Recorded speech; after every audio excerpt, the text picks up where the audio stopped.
flag haban, Bedi in a turban, Vijay Jaishima, Jayanti Lal. They helped to win the series against the West Indies at Sabina Park and Queen's Park Oval. 158 by Kanai really sent our hopes up high. Noriega 9 for 95, the Indian team they still survive. It was Gavaskar, the real master, just like a wall. We couldn't out Gavaskar at all, not at all. You know the West Indies couldn't out Gavaskar at all.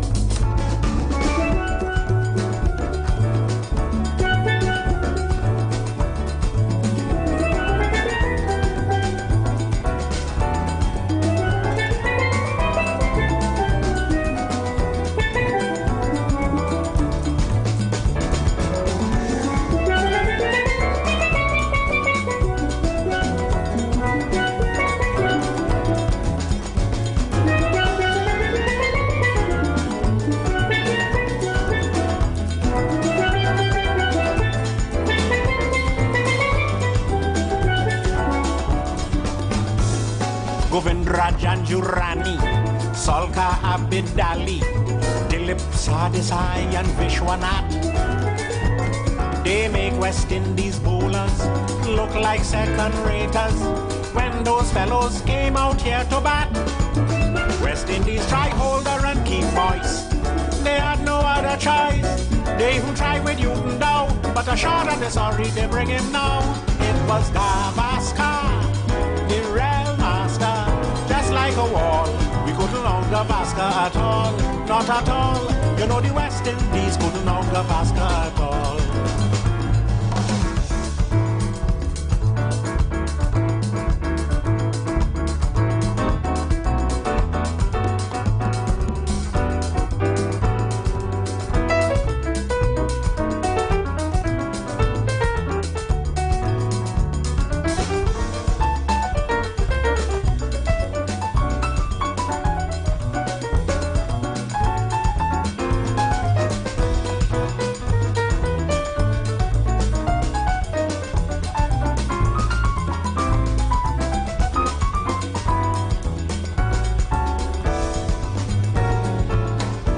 Desmond Lewis, also Charlie Davis, they take a little shame from out we face. But Sobers as a captain, he won plenty coaching before we cricket end up in a disgrace. Beatty here that he became a father, he catch out Holford in the cover. But when Sobers here, he too had a son. He made duck and went back in the pavilion. It was Gavaskar, the real master. Just like a wall, we couldn't out Gavaskar at all, not at all. You know the West Indies couldn't out Gavaskar at all. You know the West Indies couldn't out Gavaskar at all. You know the West Indies couldn't out Gavaskar at all.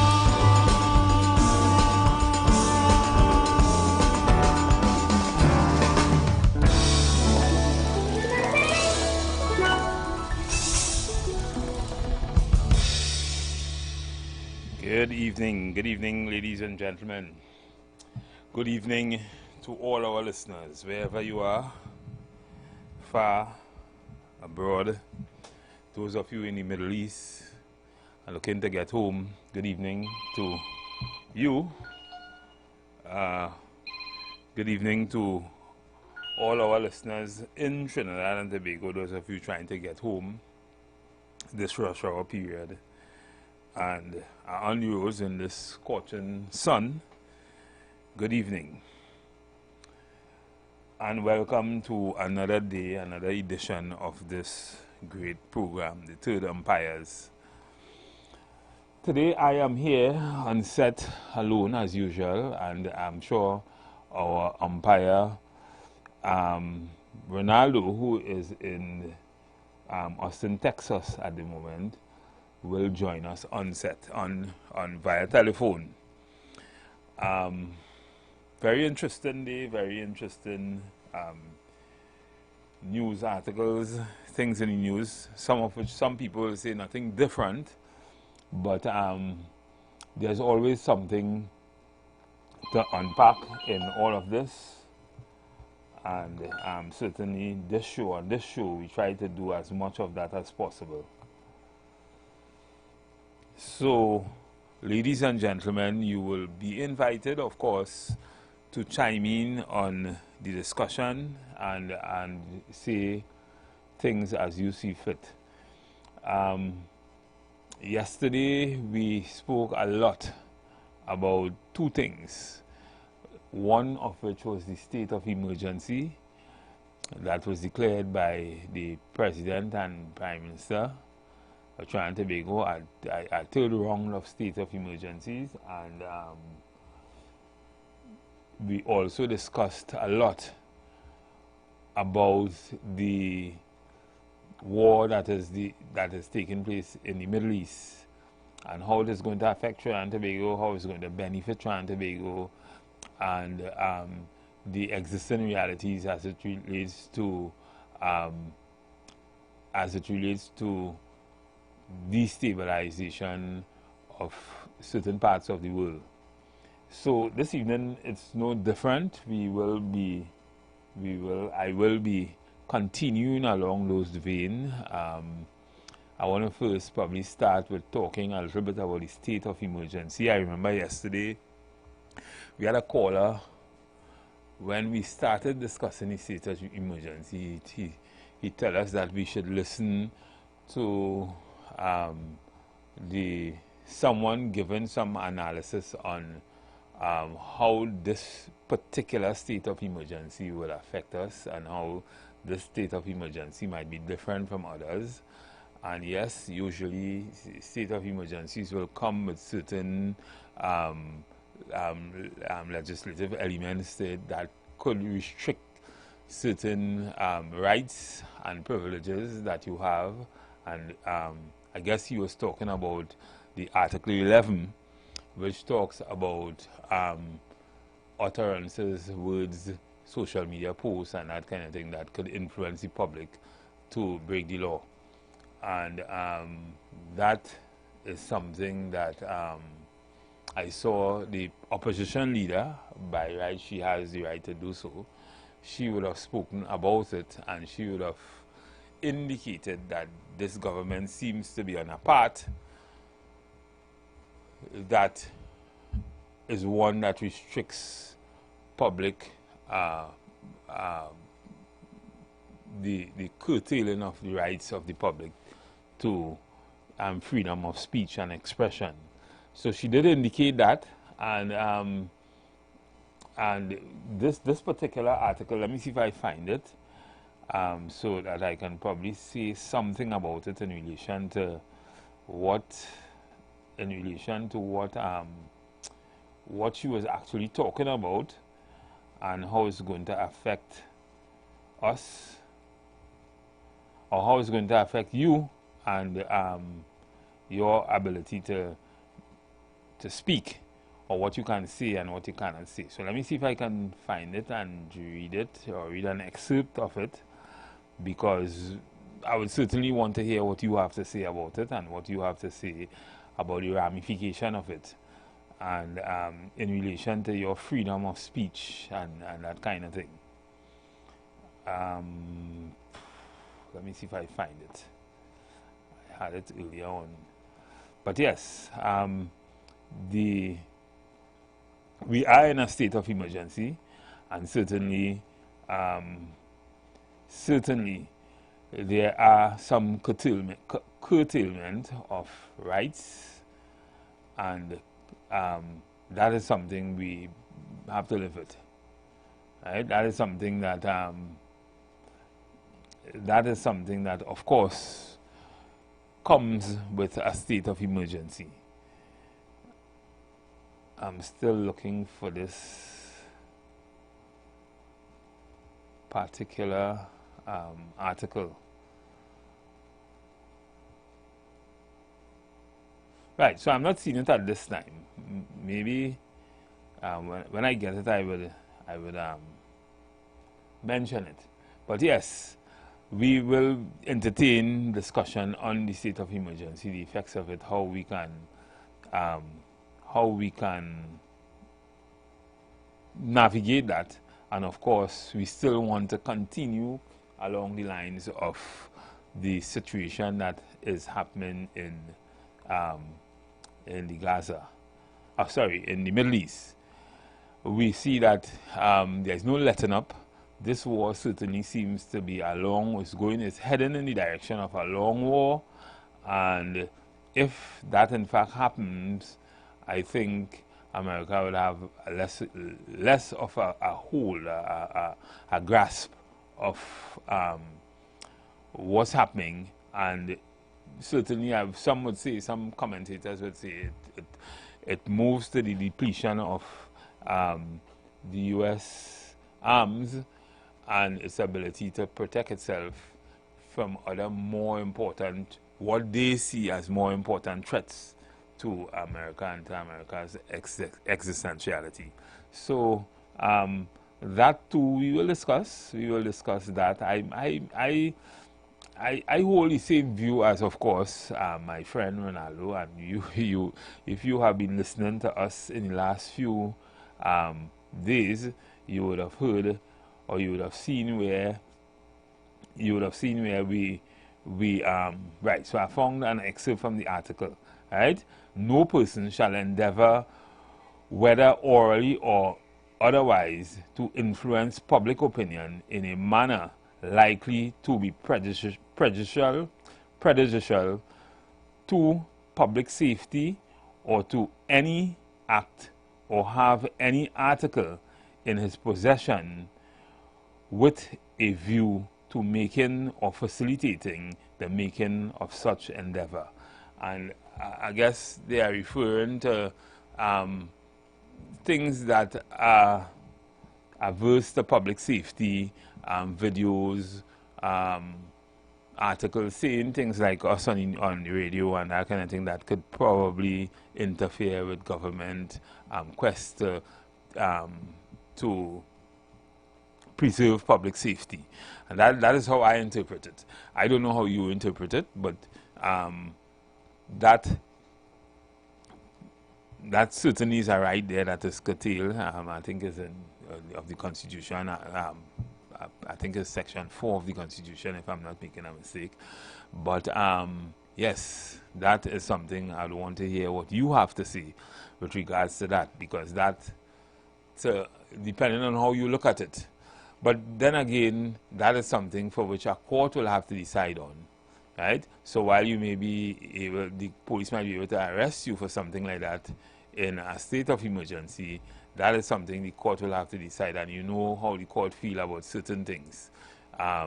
So you will have to also show intent to do what to interfere with public safety and all that kind of thing by doing so.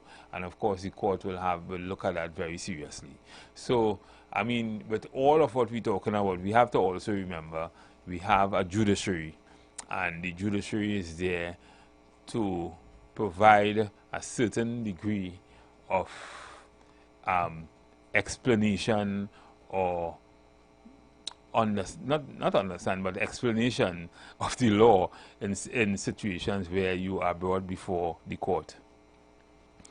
So, ladies and gentlemen, of course, we started the program late, and we are at the top of the hour.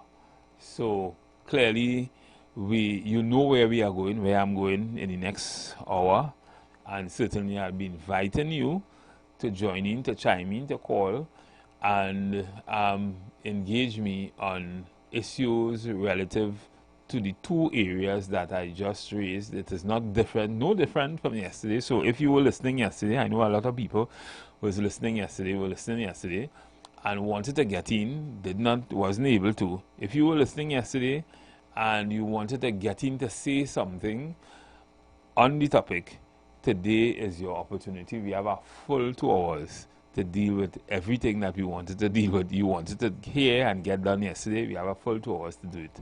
So, certainly you can call in, and I'll be happy to engage you in whatever discussion, however you see it. Some people see things differently. Some people see what the Prime Minister's position was on the situation with respect to the bombing of Iran. Some people see that situation as uncalled for. When I say uncalled for, her position as uncalled for. Some people see it as different. But we will certainly want to discuss that when we return after the break. So we go for a break. When we come back from that break, we will entertain all of those discussions. Caller, you can call us back when we finish. You've got bills to pay, and so do we. Let's go pay some bills on the street. 919 FM. Predatorship. Jump into savings at Furniture Plus. Enjoy up to 40% off in-store and online. Find amazing deals on furniture, appliances, mattresses, and more. Plus extra discounts on credit plans and free gifts with select purchases. Save more at Furniture Plus today. Get ready, this is big. Our first annual epic fundraiser cruise. Sail in the sunset aboard the stunning Embassy yacht at King's Wharf, San Fernando. Easter Sunday, 5th April 2026. Boarding 2:30 p.m. sharp. Sunset vibes, sweet music, pure liming on the water. Tickets only $250. All funds for a great cause. Together we change lives. Quick route, no glass bottle, no big cooler. Casual dress, come as it comes. Payments can be made by Monday, 30th of March 2026. Tickets still available. Call or WhatsApp 683-8569 right now. Limited spots, don't sleep. Sail on the sunset, Easter Sunday, Embassy Yacht. Let's go. Score with Coca-Cola. Check out the FIFA World Cup 2026 consumer promotion on now under the 591 ml football label bottles at supermarkets nationwide and see press or social media for more details. Score with Coca-Cola. Not everything has to change. At KFC, we don't change the flavor, we add more. Now, get our delicious Lent value meals so you can keep on crunching. Get a fish sandwich for $45 or fish fillet with one regular side, also $45. We give you more of the taste you love for Lent. So keep on crunching with KFC. Finger licking good. Man, I went by the ATM to get some cash and the machine saying insufficient funds. I sure I have money in my account. Boy, that happened to me already. Here what to do. Make a report to your bank. But if you're still not satisfied with how they're dealing with it, contact the Office of the Financial Services Ombudsman. Let me text you now. If you want to resolve a complaint with your bank, non-bank financial institution, or insurance company, contact the Office of the Financial Services Ombudsman at 800-4FSO or visit www.ofso.org.tr. We can help, and our services are free. Blessings in the wonderful name of our Lord and Savior Jesus Christ. You are invited to listen to the Final Hour broadcast heard every Monday from 11 p.m. to 5 a.m. in the morning on the Street 919 FM. Hear my mom, Pastor Helen Garcia, and myself, Pastor Valentine Garcia Jr., preach the Word of God to the elderly, youth, and children. We can be contacted at 629-0113 or 623-8444. The church is located at 26 Prince Street in Port of Spain. We look forward to you joining us. God bless you. As my life, I lay it on the altar. As my life. Is a whole lot of flavor wrapped up in a twist. Some of them try to rap, but they don't rap like this. Because the KFC tenders and lettuce and carrots and shredded tortilla embedded, perfect wherever you headed. Dripping with that creamy mayo and that mambo sauce. Let me tell them one more time to get my point across. It's a craveable, crunchable, movable, functional, flavorful meal that your taste buds must endorse. KFC, crunch twist, crunch twist. None of them, they don't make it like this. Introducing KFC's Crunch Twist, a flavorful wrap with a delicious difference for just $29.95. KFC, it's finger licking good. Share the live. Share the live. The Street 919 FM on Facebook and Instagram. Share the live. Iowa George on Instagram. Share the live. Iowa TV and Street TV on YouTube. Share the live. The Street 919 FM. Yes. So, ladies and gentlemen, we are back. We are back on. Interesting. I was just looking at that KFC ad there, and it really is interesting that, you know, a lot of companies are making a lot of money still. although we are thinking that the economy is constricting. Prestige Holding will have declared in revenue $1.4 billion in 2025. That is something that we would have allowed, well, we would have contributed to in the system. So things are evolving, things are happening. Good evening, caller. Hi, good evening. How are you, sir? Yeah, I'm great. Yes, I want to touch a little bit on the state of emergency. It appears to me, you could correct me if I'm wrong, but somehow I'm seeing as though some of the things that were in the Zuso law that was closed down in Parliament by the opposition and the independent, somehow you're seeing some of that inside of this SOE. Yeah, so someone was just saying to me, it's as if it's a kind of ransom. Because someone was just saying it looks like ransom because okay, you say you're not allowing us to do it in a isolated way. Okay, so the country will be exposed to it. I don't know. I mean, there are so many. Yeah, you see it here. So it's like this Zuso in disguise in the SOE. Well, the Prime Minister, because the Prime Minister said they had no choice. I mean, you saw what's happening outside there, and as we said yesterday, we think policing. I think the problem is policing to the extent that police seems to think that if we can't, I don't know. There's some kind of problem, somewhere that we seem not to be able to get a handle on. You're seeing something here that if it is that you make, according to them, some comment that deemed to be a endangerment to the country, the police could come into your home without a warrant and arrest you. Now, who determines whether that statement that you made that is a danger to the country? And from what I'm seeing, the court will have to determine that. But I mean, is how and when you get there. Right. Well, the police have to arrest you first. Exactly. So they will. I guess they have the power to deem that what you say is a danger to the country. That is, I'm seeing Zuso there.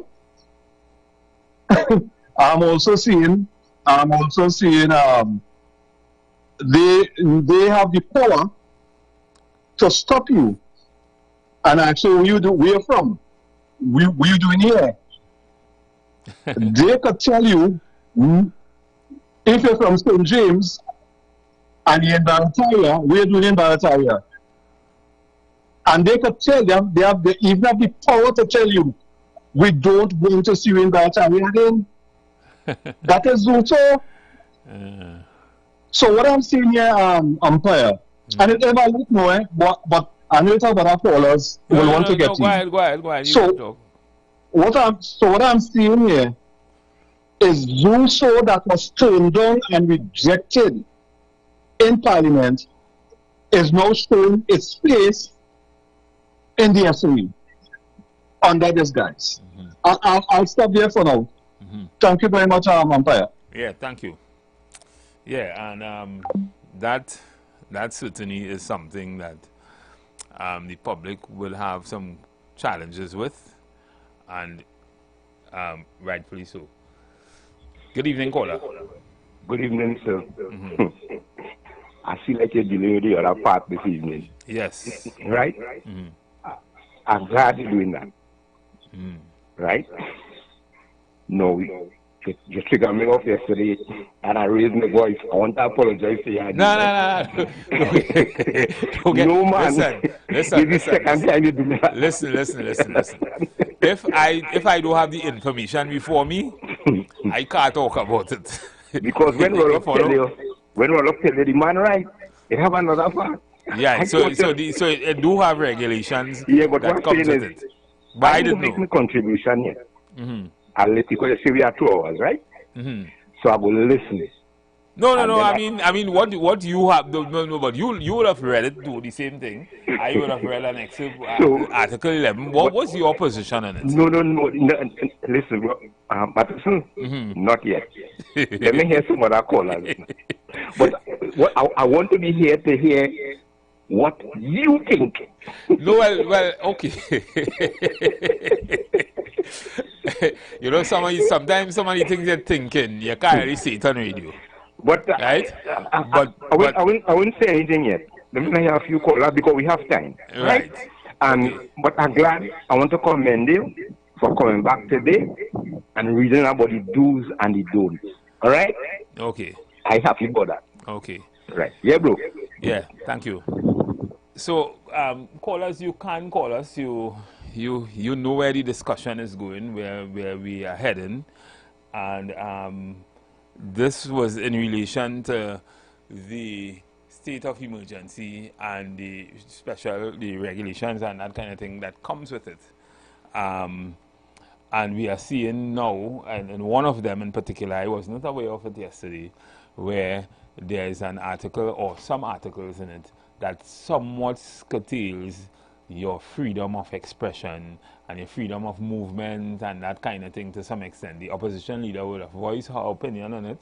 She would have indicated that that to a large extent is aberration of your rights and a state in this case, because usually what would have happened in the last few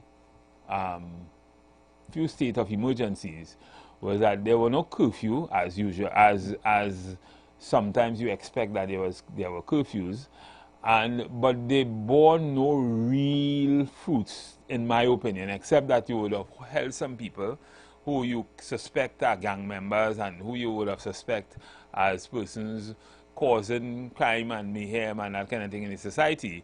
And that to an extent seems to have in some way reduced the murder rate to some extent.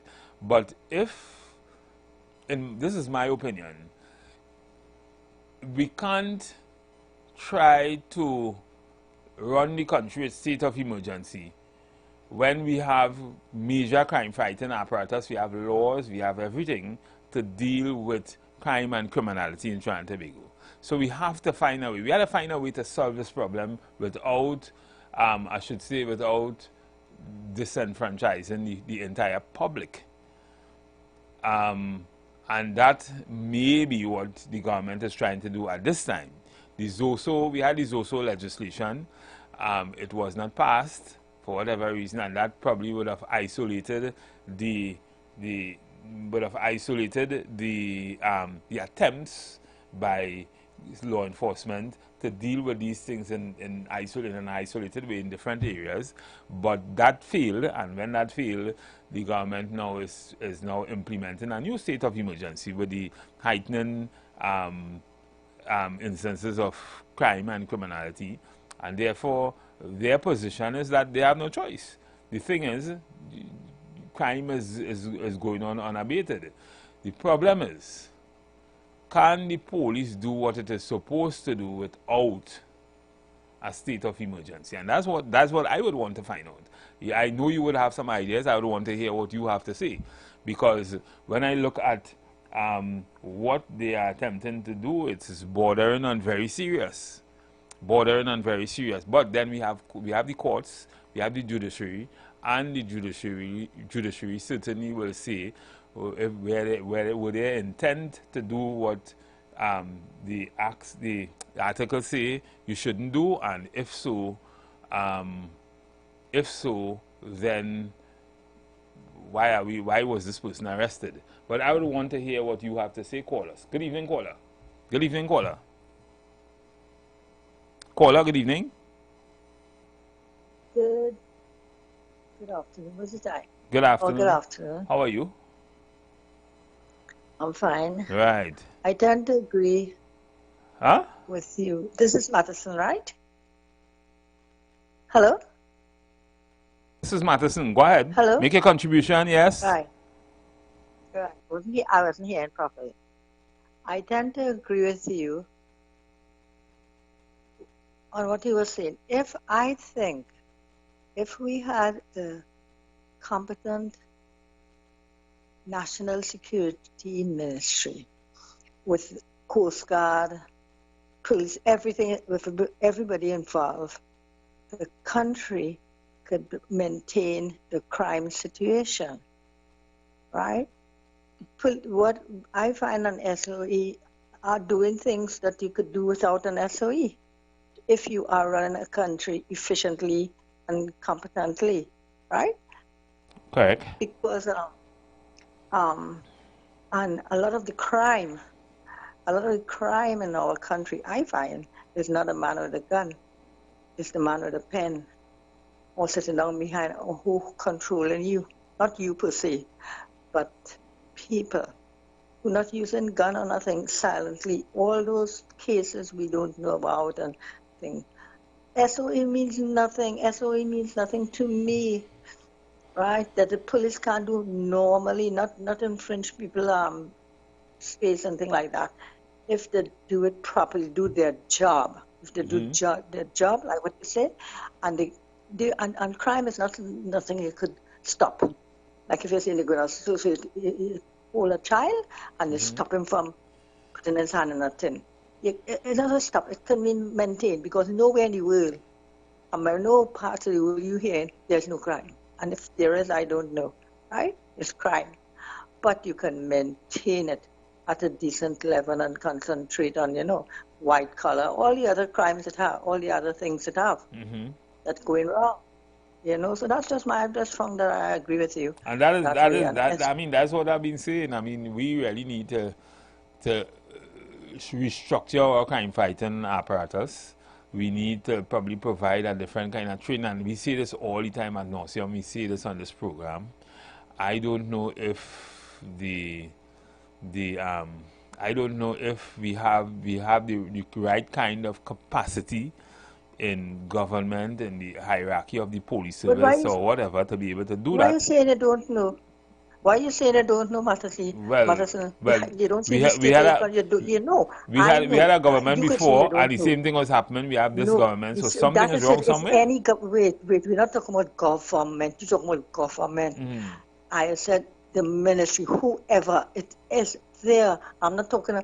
I said our ministry, right? Whoever is there, you're not talking about party per se. If the police and ministry of whatever it is, our security is being run competently. I didn't say this one, that one, no one in the year 19, all of them, because they don't think. Nobody has a plan in their head. I'm not talking about today. It was always so. How many do you know the results from the Scott drug report? I think it had. I don't know if sometime in the 80s, right? Late 80s, right. That's what I'm trying to say. They always have things. You all have commission of inquiry. You all have this. You all have committees. You have this. I'm talking about right through. I'm not talking about no government. The government is you and I, right? Government is the government of Trinidad and Tobago. Who there is in office. Who there now is in office and might try the thing. I like Mrs. Kamla. I like her as a leader. She has good thinking. I think I am talking about the crime, the thinkers in the country. She's one person. People to do the job, they don't have an idea. Sometimes they're there for the money. You all don't realize you talking about, I don't know if you could. Matterson, you could have been a commissioner of police and do a better job. You're going to tell me I live in my area, I know all the crime people around. Everybody in an area know the crime people. Every commissioner of police then, if not people, everybody head of the community know who the criminals are and this are. But the close and half the time they're being paid off, I don't know. But I mean, everybody, it's just sense. But they have a way to do things. Let me see if I could engage you. One of the things that is really, really in front of us is the fact that crime has been on the increase for more than almost 20, well, more than 20 years, I mean serious increases, increasing astronomically. And when I say crime, I'm talking about serious crime like murders and that kind of thing. It transcends, or it transcended governments, right? And you know, you have had a lot of criminologists, you have a lot of different people talk and say all kind of crime plans, all kind of different things, right? Even those who have been revolving in government, they and all have been talking about it for some time. But when they get in office, they seem still not to be. Is there something happening that we don't know, the public don't know, but when they get in office, they actually see it? And one of the things we know. No, I'm saying you. We know. Why are you going on this stuff? Why are you speaking like you don't know? You wasting brain cells. No, I'm not. No. Because there are a lot of people like me. There are a lot of people like me in government. Because Matterson, we, you, I, the people in government, as I say people in office. People in office are you and me. Who do you think the people in the office are? You could be a commissioner or leader tomorrow. So then we have a problem. I'm telling you. But I'm giving an answer instead of all that long thing. As you said, you know, and they talk about it, and because they talk. I just told you, if you are running your business, whatever business it is, you don't talk, you do, right? You run, you are competent, you know what you're doing. The ideas that you say, we had, all the different people that are here, all the people, they talk, they don't enforce what they say, they don't do what they say, the laws are not carried out. So it's not talking and doing and thinking, and the people there, we are thinkers. It's just like if you there tomorrow and you're doing a pile of foolishness. So who you think in office? Somebody from heaven? But let me you, your brother and sister. Let me just throw a little spanner in this discussion. One of the things when we say government, we think it's just the party with the majority. The government of Trinidad and Tobago is all 41 of them, that's the parliament, and all the institutions of state makes up the government of Trinidad and Tobago. And the problem is that they don't work in synergy, they don't work synergistically. Because if we have a problem and all the institution of states for which the opposition, everybody, if we work synergistically, we could solve this problem. We could solve this problem. One of the things we don't plan, we don't think, and we don't work together. All right. But I agree with you, Matterson, and this is why I'm trying to tell you. When we speak, even in this program, all programs, is a they and a them and they in opposition. What I tell people, you're mixing up the whole thing. The opposition and the administration make up the government of Trinidad and Tobago, the government. The opposition and the administrations are in office. They are not, government is the whole people, everybody. And it have 41 places in the parliament, and all 41 speak the same time. Even the prime minister, they don't say prime minister in parliament. She's not a prime, she's a member of Superior. They don't call her Mr. Prime Minister in parliament. You are just a member. When people vote, they vote for the people in their area. They don't vote for Rowley or Manning or Kamala. They don't vote. They vote for people in their area who goes in parliament and represent them. And there you get the whole of Trinidad and Tobago. So it can't be in power. As you all keep on saying, I try to tell you, when people call in and saying they're in power, the only people empowered are we, the citizens. The other people are in office to serve us, the citizens, right? They are there just to serve us, like you go in Kentucky to buy something, the people serving you, right? So we are all in Parliament, all 41 seats, as you say, and as you know. So when people talk about them, and why you can't talk about penny, like some programs? If this program is not if your program is a UNC program, that are both of the UNC. I talk to PNM. Why can't you talk about Mr. Kamala in a normal way? what you like, what you don't like. Not here talking to them. They want to say nothing. But do we not do that on this program? I mean, this program is I'm not saying your program. I said the programs. I said the programs are definitely sided. You know, they say, well, I am a whatever, right? I hate to hear people talking about. Everybody is in Parliament. It's not one person. It's not. You know, like UNC is not in Parliament alone. It's the two of them. PNM, and I find in the PNM, I am a total UNC since I was small born. Could say not born, but since they were there since Pandey days, and I love them. But that don't say I did not find plenty things that I had to argue and write letter and talk with my own party. And if people hear me speaking and speaking against something, they will say, "Oh, she's a PNM."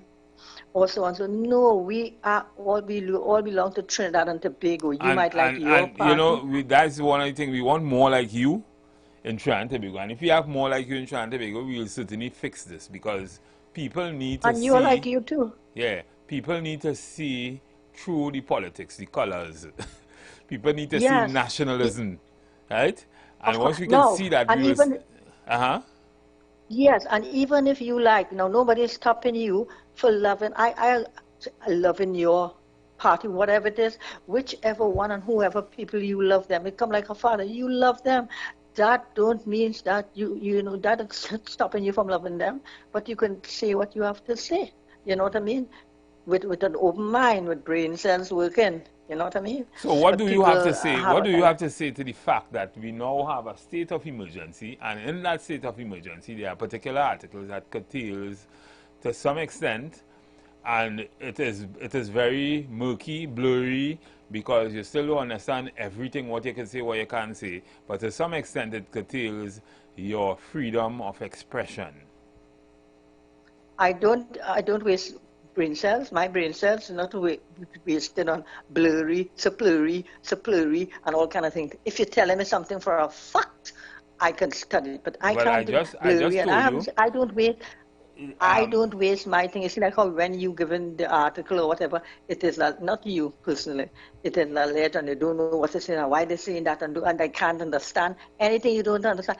Anything I can't understand, I find it sound. Let me read. I don't waste my brain cells on it. Let me read an excerpt from Article 11 of the Emergency Powers Regulation. No person shall endeavor, whether orally or otherwise, to influence public opinion in a manner likely to be prejudicial to public safety, or to do any act or have any article in his possession with a view to make or facilitating the making of any such endeavor. So you see the word influence public opinion in a manner likely to be prejudicial to public safety. That is what I'm asking you about. Excuse me, who wrote that article? This is an article that was formulated under the Emergency Powers Regulation. Right, but who made, is it the Commissioner of Police that dictate that? Is that under law? Is that who made it? It is the President who would have proclaimed this on the advice of the Prime Minister. But she's a fool. Well, I listen to me. I don't listen to people who are not speaking properly. This is the government of Trinidad. This is the government of Trinidad and Tobago who would have coined this, and the President would have proclaimed it. Right? So this is the government. You mean the Prime Minister? Yes, ma'am. The government is us. Yes, ma'am. I didn't coin nothing. The Prime Minister, yes, yes. If they coin that, let me tell you, I don't read or put anything in my brain that doesn't make sense. So if it's making sense to them, I know it won't make sense to me, and I'll go around my merry way as I accustomed doing. But if it doesn't make sense, if it makes sense to them, and they're happy, well, I'm ecstatic. Okay. Okay, well, let me take another. Let me take another call. Somebody else who could think. I can't think through that. Okay, thank you. Good evening, caller. You see that? Yes, my brother. You see that closing point there with making sense? We need to make sense of all that thing, my brother. For instance, if the Prime Minister went in syndicates and boasts, right, that crime is down in her country by 42%. I mean, she made a boast of it. Even though she was given America the credit, right, for bringing it down with their presence in the sea, in the waters and so on. So then if you boasting that your crime is only trying to go like 42%, why call it SOE? According to the woman, that will make sense.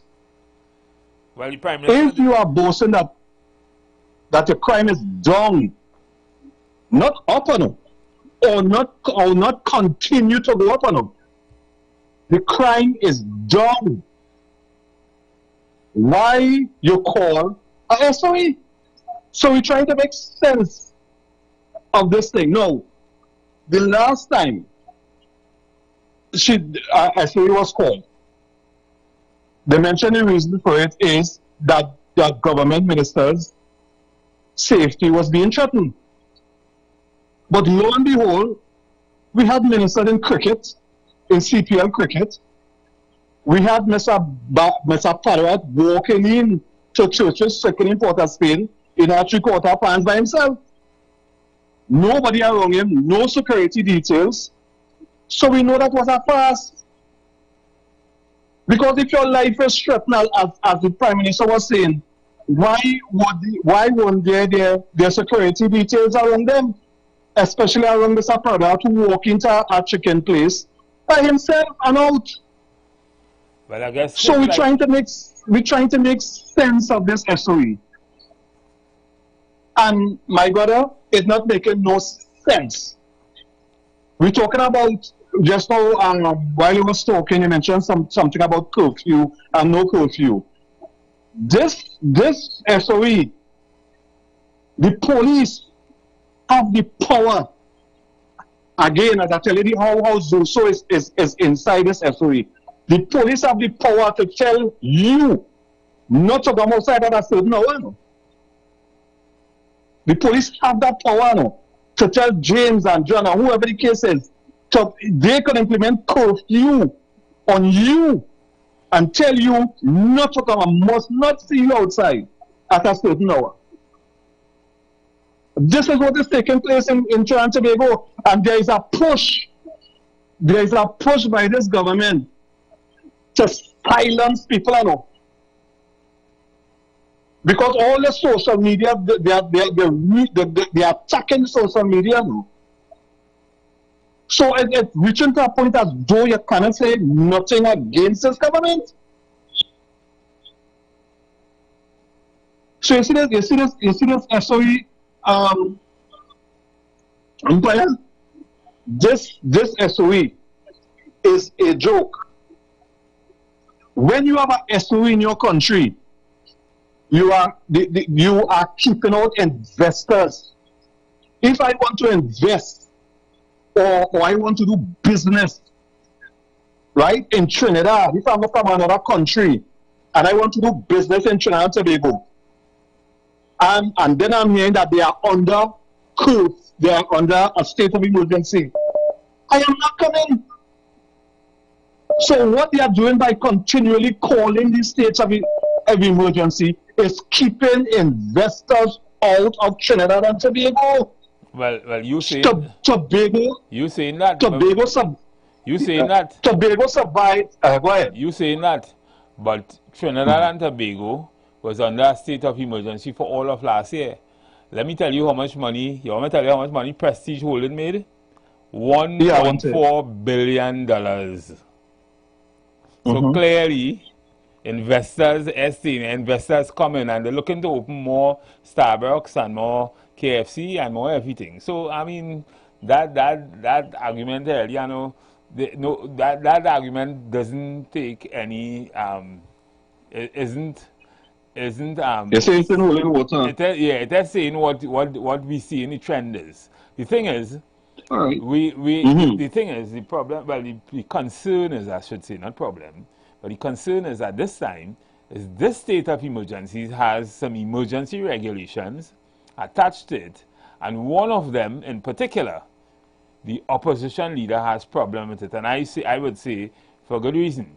The thing is, you are now seeing by this Article 11, it seems to be curtailing your rights, your freedom of expression and freedom of speech, freedom of and movement, kind of thing, yeah. freedom of movement and thing. And that is, well, while part of it is akin to curfew, that could be a problem. We want to see how the police exercises it, because you know they are usually the dumbest end of the spectrum in the national security apparatus. But we'd want to see how they exercise that and what the court have to say about how they exercise it when they do. But let me ask you this last question, Mr. Umpire. If something is going to affect Trinidad, anyhow, I guess that is being debated in Parliament as we speak, concerning the SOE. But do you think that, like the sister just mentioned earlier on, that the opposition is part of the government? Do you think something like that will impact Trinidad and Tobago should have been at least discussed with the opposition before it was implemented? Well, the thing with our system of government, there wasn't, it don't have to. I mean, this is a state of emergency we're talking about, for which the Prime Minister has almost, and the National Security Council has almost exclusive authority to so do, with the help of the President. But for other legislation, it usually comes before the other opposition, or the opposition at some point in time before it goes for debate. So there are provisions for that, and that happens to some extent. Okay. Yeah? Thank you very much, sir. Yeah, thank you. Good evening, Empire Ronaldo. How are you? I'm okay. I'm sure you are warmer than I am. What's that? I said, I'm sure you are warmer than I am. Because the temperature is hot in many different ways. Oh, all right. Yeah. Of course. You are in the U.S. And I think it is where you are, if I'm not making a mistake, it is still cold to some extent. Yes. Right. Yes.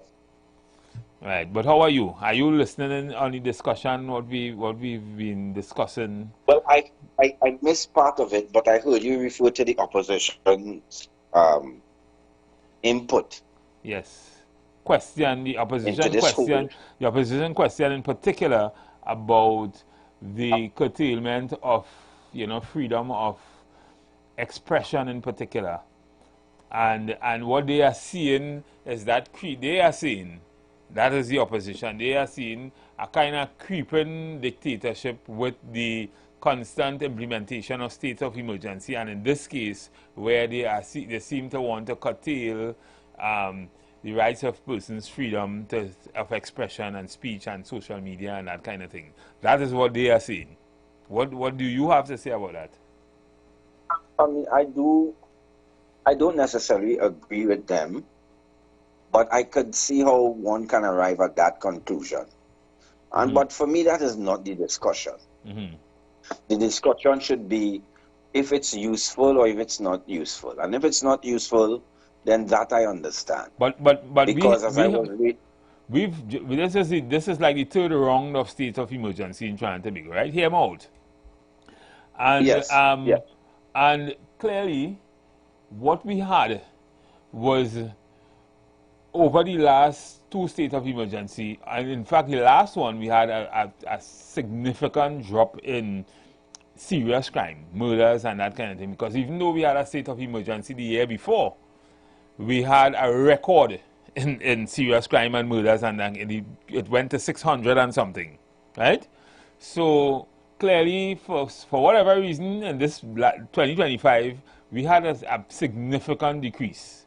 The Prime Minister is saying she saw a spike, a significant spike in the last month and a half, and as such, she chose to call a state of emergency. That is her rights to so do, she and the National Security Council. However, some of us are seeing it as though we have laws, we have police, we have everything. Why aren't we using the apparatus to do exactly what they are trying to do with a state of emergency? It's like we are trying to perpetually run the country with a state of emergency. That is how some people are seeing it. What do you have to say about that? Well, remember at the beginning of this whole discussion, when there was a change of government and there was a continuation of the state of emergency that existed prior, we did say on the show that while the state of emergency okay, so Ronaldo, let's pause for a pause. We're just going to take a short break, and when we come back, we will continue with this discussion. This meal tip is being brought to you by Royal Castle. Our culture, our taste. Lent is here, and the castle is making fasting easy and tasty. Come enjoy any of our 5 delicious fish options, all made with a fresh catch, seasoned local style, and cooked to golden perfection. Try the fish meal. 2 slices of fish with a side. The fish combo. 2 slices of fish, 1 side, and a drink.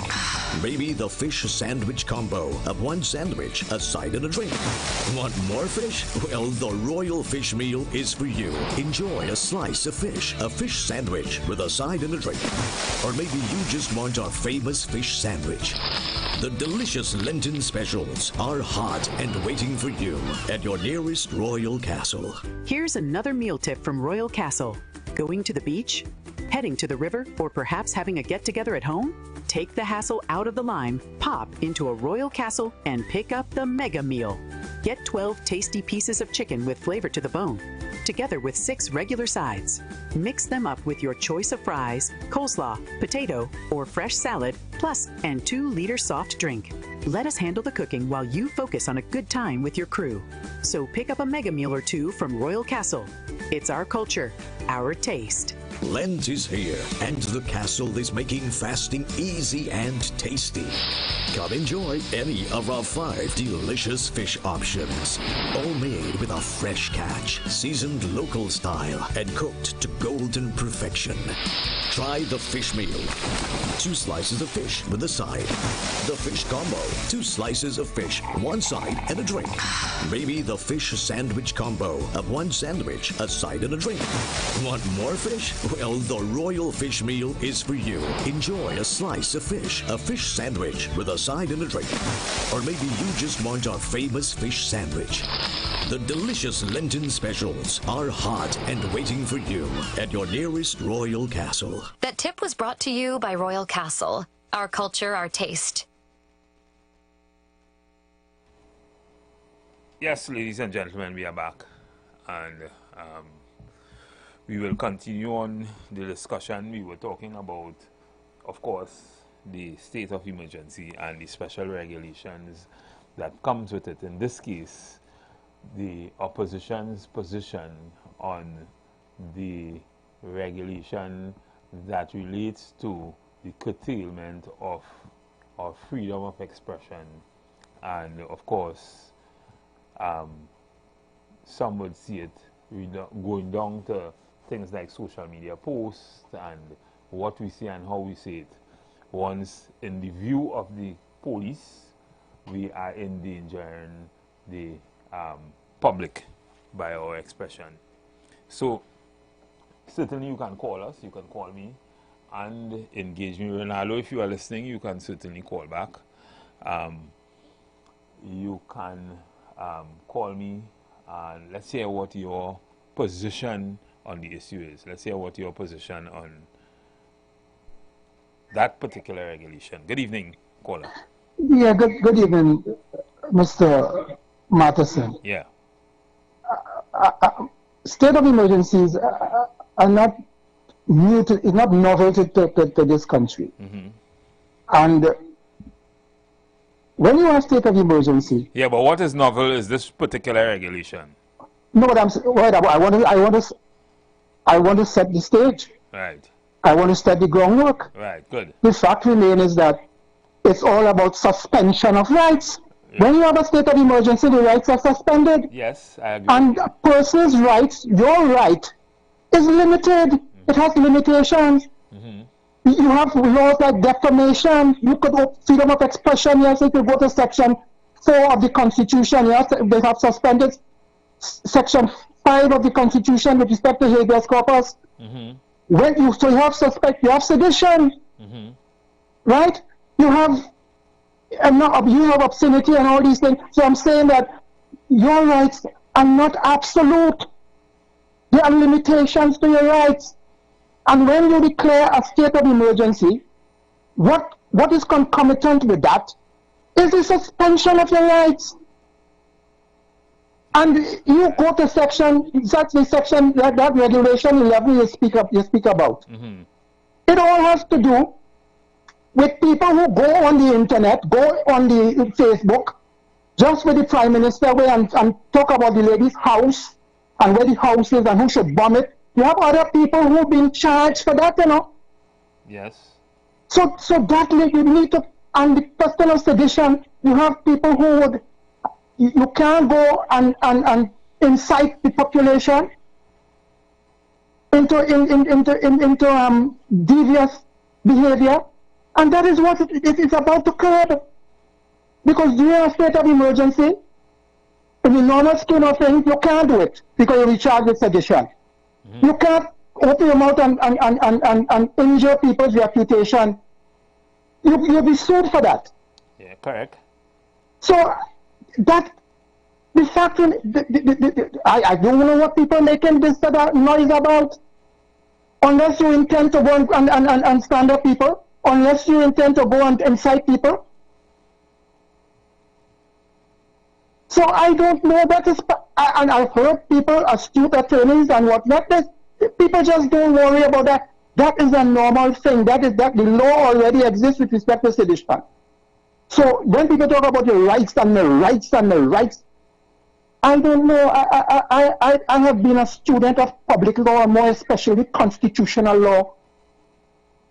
And I could speak to those things. And not only that, as a person growing up, I went through the same Public Order Act by Carl Hudson Phillip, which they said was draconian. But coming back to that Section 11, it is there to prevent people from crossing the line with respect to, you know what happened with those people on Facebook and all these different things. So I don't have a problem with that. Just people want to manufacture thing. This is my position, my view on it. People want to manufacture thing to rile up the people. That is all I see. But what I am seeing is that this particular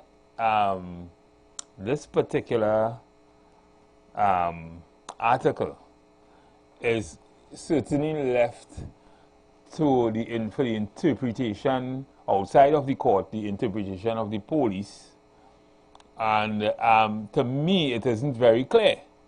Well, the thing about it, when you put law in place, that's why you have people challenge the law. That's why people go to court, and they go to the court and they make certain claims that it is unconstitutional, it violates Section 4 and 5 of the Constitution, and all this. It goes for interpretation. The law is vague, the law is ambiguous, and the court would have to decide that. Well, every piece of law you could argue. And I agree with that, but this is, as you remember, this is a state of emergency.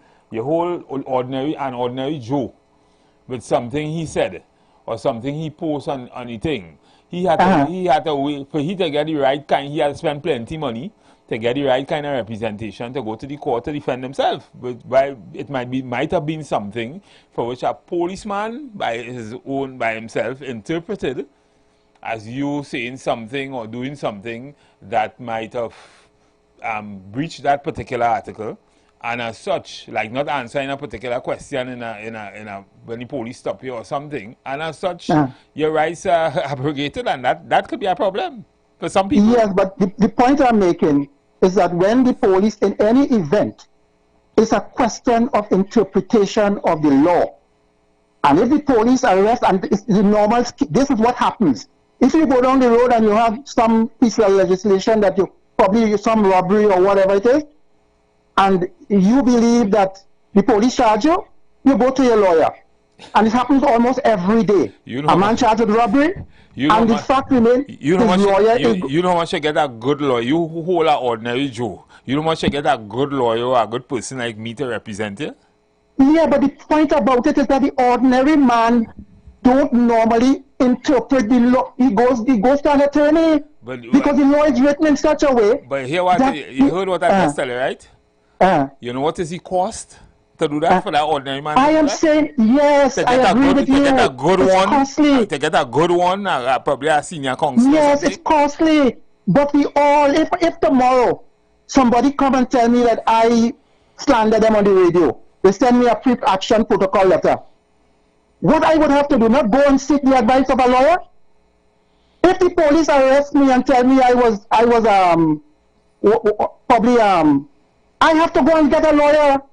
Edie Stewart, who is in charge of the nurses, he asked for permission to march or to probably within the compounds of the thing. And he went to a lawyer and the lawyer advised him. So, Father, let the same people who telling you that, the people within the opposition, who you could ask them, interpret it for me. But I am saying that to say about you don't know, yes, the ordinary man, but the way the law is written, the most ordinary, the ordinary man have challenge. They do have challenge. He will have challenges in terms of interpreting the law, the provision. Especially when you are hearing, and I think the opposition will raise this, especially when you are hearing, from since in the issue of the Samaru matter, you are hearing the Minister of Homeland Security saying things like about publishing videos that are unofficial and all that kind of thing. I mean, all over the world that happens. Unless you're in North Korea or in China or in probably Russia, but more so North Korea, unless you're in North Korea or something like that. The point about it, he would be saying, and he might be condemned for probably, if in fact he did say that, with respect to condemning or probably prohibiting free speech. But the point about it, we're dealing with... But the Article 11, that's what the Article 11, if I were to interpret it, and I guess that's what the opposition leader how she was interpreting it, and she's an attorney. By the way, I experienced one. Yes, but listen to me. Listen to me. When you have the law and provisions in the law, you ask for an opinion. 3 lawyers may give you 3 different interpretations. That is her interpretation. Other lawyers may interpret it differently. Okay. So just because you are a lawyer and that is your interpretation, that is your opinion. Okay. This is why when you have law sometimes and you want an interpretation of the law, you get 3 lawyers and you get the different opinions. So you just don't go and take an opinion of one lawyer. So that's how it is said. Not because she could be saying she could be right, she could be wrong. Okay. Well, I would wait to hear what the court have to say if a matter like this should go before it. Ronaldo, what do you have to say? To me, there are 2 things that are concerning to me here, right? The first thing is, those freedoms or those things that we call freedoms were never freedoms in the first place. There were always obligations to one freedom of speech, because you know about libel and slander and defamation. So there was never total free speech, even without a curfew, without a state of emergency. All those rights were not absolute. So all rights are not absolute even outside of a state emergency, and that is the truth. We know that. And the citizens can be challenged. We know that. We understand that. But I don't know if the average citizen understood that when you talk about your constitutional rights, none of them were absolute in the first place. And that has nothing to do with a state of emergency. I do understand what you were talking about just now in terms of the access to justice. And I would posit that for me, that is the deeper discussion.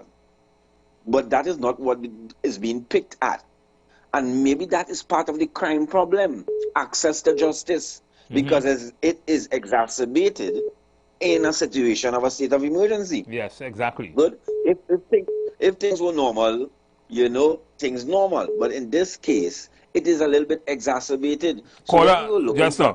Caller, if you are calling us, call us on 466-5391. 466-5391. Ronaldo, let me take this call. No problem. Caller, good evening. Yes, I agree with you 100% concerning the aspect of the attaining a lawyer and so on. Because if I'm charged by a police officer and I have to go before the court as a poor man, how am I going to gain access to a lawyer if I don't have the money to pay? Now, the caller before mentioned that you could go to one lawyer or two lawyers and get the advice of three lawyers. You had to have money for that, Mr. Umpire. Real money. You have to have money for that. Just to get a letter, just as simple thing as a letter from a lawyer. You have to pay for that. And this is why somebody in the poor class of this country is against the SOE. Because we know that there are some rogue police officers that are being charged against you, which are false. Yes, you have the courts there to go before the courts. But where are we getting the money to pay these lawyers? Where? And we know how we've been, once you say lawyer, you're talking money. You're seeking advice, you have to get money to seek advice. And this. So I agree with you, Mr. Umpire, totally. Because whenever you are charged, you mightn't be one of the persons on social media who say Bondong She House or whatever. But you could be an innocent bystander. You could be somebody giving comments like how you are giving comments, and a police officer could say, "No, I find that well slanderous," and they could charge you. You now have to get a lawyer to defend yourselves. But in your eyes, as far as you can say, you didn't do anything wrong. So, Mr. Umpire, I agree with you totally. Where are you going to get money to defend yourself? Lawyers are very expensive here. Okay. Thank you, sir. Thank you. Ronaldo, so you see the caller is amplifying my position. Yeah, no, and I do agree, and that is those are the discussions for me that we will never have, because we use them conveniently when they should not be used conveniently. Access to justice is a serious problem, and that is contributing to the crime problem. When the average citizen feels that there's a choke in his system, and it will take him 10 years let me take this call. Caller, good evening. Caller, good evening. Hello, good evening. Yes, good evening. This is the program? Yes, it is. Right. This is Granny. Right, good evening. Now, if you have a sore foot and you don't take that sore foot to the doctor in time, whether it's a diabetic or you're not a diabetic, that sore foot could get bad, and you could lose your foot as well as you could lose your life with it. That is what happened under the PNM government when the UNC come in now, right? So to clean this mess now, it is a very hard thing, very, very hard thing, but they're trying. Now it's 3 murders in a PNM constituency where the others might come to take revenge, and it might go so, and it might come back every weekend, 6 and 8 bodies, like when we were there, trying to prevent that. They try to do something to help the situation, because anything the government going to do, the PNM, that don't accept it, even down to the children right fund. Even down to the children right fund. It is a lot abiding citizens. What you have to pay? Why me afraid? None of my family afraid. None of my father's family. None of the neighbors. PNM people who, and here UNC too, who is unruly and rogue habits, they is the one who call in. And the PNM opposition, they know they didn't want to progress that, and they don't want their people to get prevented. All the rogues element, the Indians and the Africans too. So they don't want us to. Okay, thank you. Okay, thank you, Granny. Yeah, Ronaldo. Yeah. So, I mean, there are deeper issues to be discussed, and it is so sad that sometimes even a good presentation by the opposition would be lost because of how they treat politics and what they play with, you know. And because this is what I see all the time. It degenerates into something. Usually, we in Trinidad and Tobago, I guess we're not mature enough to start seeing Trinidad and Tobago outside of seeing red and yellow. Yeah. And that is unfortunate. That is really, really unfortunate. Because to me, there are much bigger problems to deal with this than. But we're going for a break now. We are at the top of the hour. And when we come back, we will certainly want to finish unpacking this and other things. Clearly. You've got bills to pay. And so do we. Let's go pay some bills on the street 919 FM.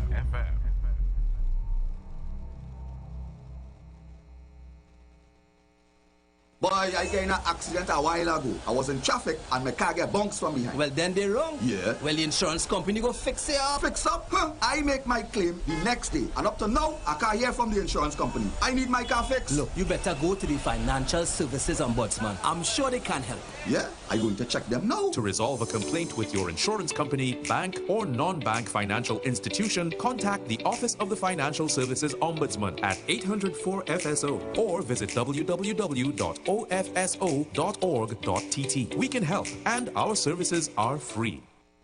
Get ready. This is big. Our first annual epic fundraiser cruise. Sail in the sunset aboard the stunning Embassy yacht at King's Wharf, San Fernando. Easter Sunday, 5th April 2026. Boarding 2:30 p.m. sharp. Sunset vibes, sweet music, pure liming on the water. Tickets only $250. All funds for a great cause. Together we change lives. Quick route, no glass bottle, no big cooler. Casual dress, come as it comes. Payments can be made by Monday, 30th of March 2026. Tickets still available. Call or WhatsApp 683-8569 right now. Limited spots, don't sleep. Sail in the sunset, Easter Sunday, Embassy Yacht. Let's go. Not everything has to change. At KFC, we don't change the flavor, we add more. Now, get our delicious Lent value meals so you can keep on crunching. Get a fish sandwich for $45 or fish fillet with one regular side, also $45. We give you more of the taste you love for Lent. So keep on crunching with KFC. Finger licking good. There's some advice when you hear it. You know one time is good advice. My granny tell me a hot cup of good and natural ginger tea first thing in the morning does wonders for the body. Good and natural ginger tea in its single-sized packets is excellent for flavoring your cooking, salads and desserts. But what was news for me is when my granny say a hot cup of good and natural ginger tea helps with nasal congestion and colds, stomach problems, migraine headaches, and it's really good for arthritis in the body. Made from freshly crushed ginger root to get that strong ginger taste and aroma so soothing. Good and natural ginger tea available with or without sugar, so all you need is boiling water to get a cup going. As the old people say, don't take flambeau to see the night, but you could see clear in the day. Good and natural ginger tea. Good advice to start your day right.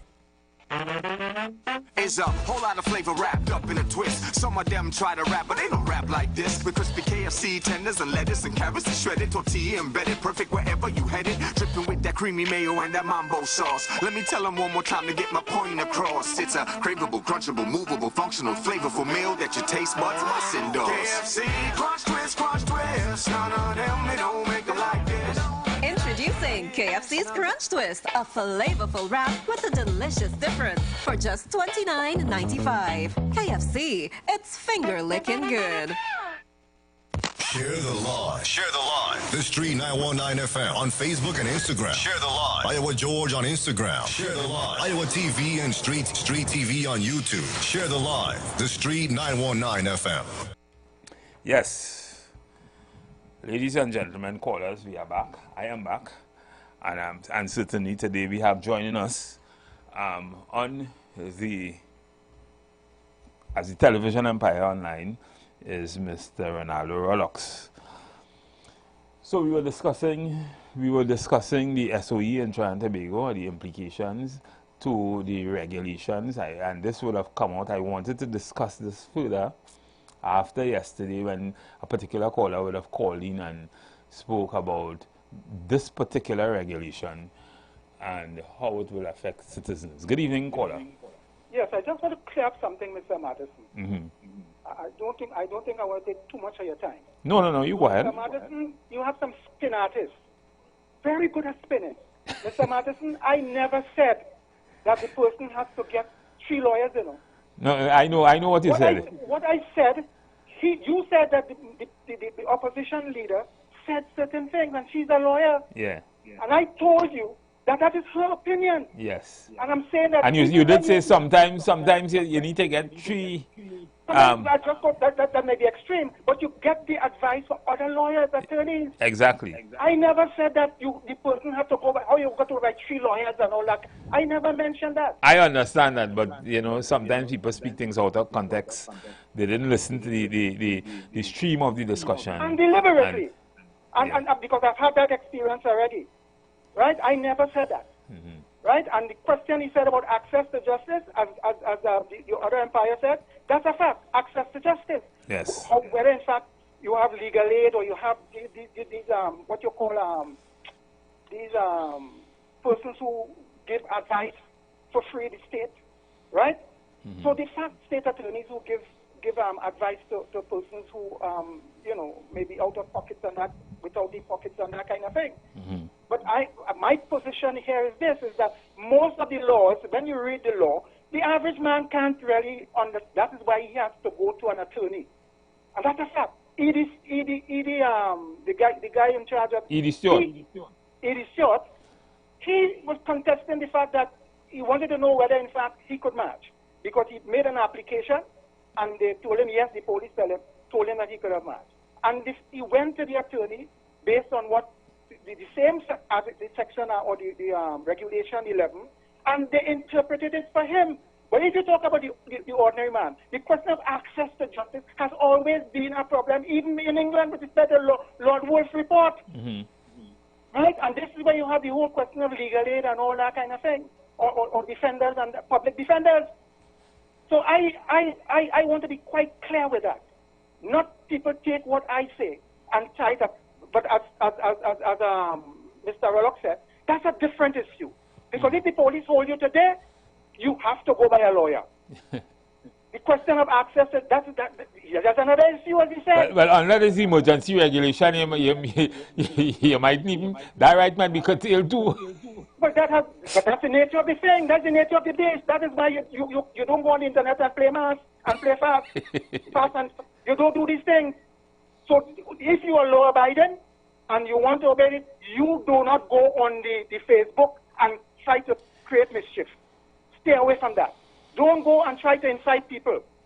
Right? You land into problems. And people know that. Why you think you don't go and take people mango, going people with property and all that kind of thing? Because the law is there. And the law, you have to abide by the law. That's part of the rule of law. Mm-hmm. So don't tell me about, that's a different issue. And because if the police hold you now, you have to get representation, and you may have to go to a public defender, you have to go to legal aid to get a public defender to assist you. So don't tie me up with that. Right? That is all I want to say. Thank you. Thank you very much. So, if we are at the point where we're discussing this state of emergency, and of course the opposition's concern with it, I'd probably take a few more calls on it. If not, maybe we could probably talk about something else. There are a lot to talk about this evening. Right? But, you know, for those listening, when I was small, when I was a little boy, I grew up in the country to a large extent, and we used to go to Sunday school. And one of the things I remember very, very, very, very, well, I mean, from going to church and all that kind of thing, was that the Israelites were the chosen ones. Right? I don't know how many of you remember, how many of you remember that, right? And there was a story about how they not become, how God chose them, and how what they went through to be the chosen ones, and they probably probably give a little synopsis before I go into where I want to go, right? Because there's certainly an argument, and when we listen to the U.S. and when we listen to everybody talking about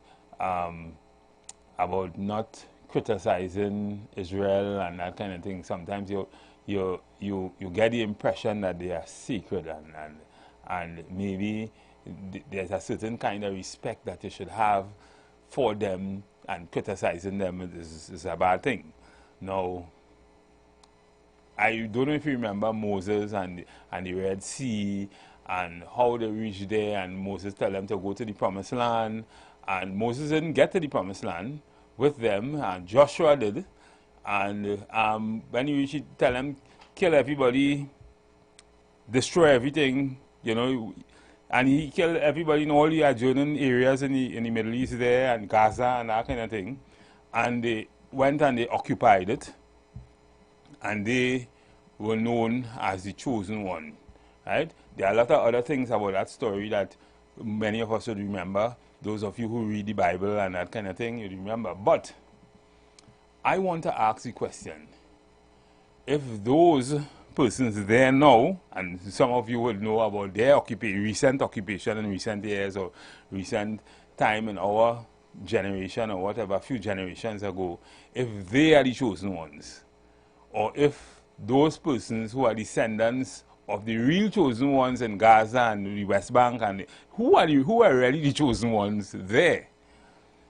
Because it seems as though in Israel, they tend to think, or the world tend to think, that they are the chosen one. I want to hear what you have to say, because this certainly have implication to how we think and how we see this particular situation that is affecting us in this part of the world also. I'd want to hear what you have to say about that. That's a question that played on my mind most of the day today. And, you know, when you hear about anti-Semitism and, you know, all that kind of thing, sometimes you want to ask yourself certain questions. But if you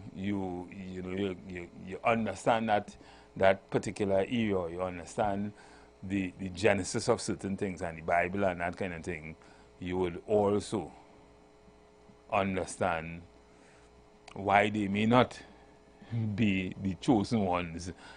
And who is a Zionist? I mean, let's hear. I want to hear what you have to say about this. Certainly, if you want to continue the discussion with respect to, let me take this call. Good evening, caller. Yes, my brother. So, Israel, God had on Israel as a chosen people back in the day. The reason for it is that there was a time when Israel was taken captive by Pharaoh for some years, real years. And the reason for it is that Pharaoh mentioned that, listen, Israel is dwelling in our land, and there are many of them, lest they overtake us. We have to do something about it. And that is this how Israel now end up in captivity. Right? But when Moses came along as the chosen one, and God used him to free Israel, Israel was still considered God's chosen. Everything was Israel, because they were blessed. The blessings of our Father will fall on the Son, as the case may be. So Israel was always seen as that. So God had done Israel through David and all these guys, my chosen. But Israel, God separated himself from saving Israel as a nation. You see, after the stoning of Stephen in the Bible, where Stephen said, God will not be sin against them. After that time, God stopped saving Israel as a nation.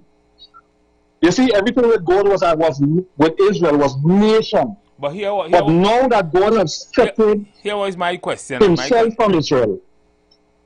Here was my question. The Israel now that we have, Here was my question Okay. and concern.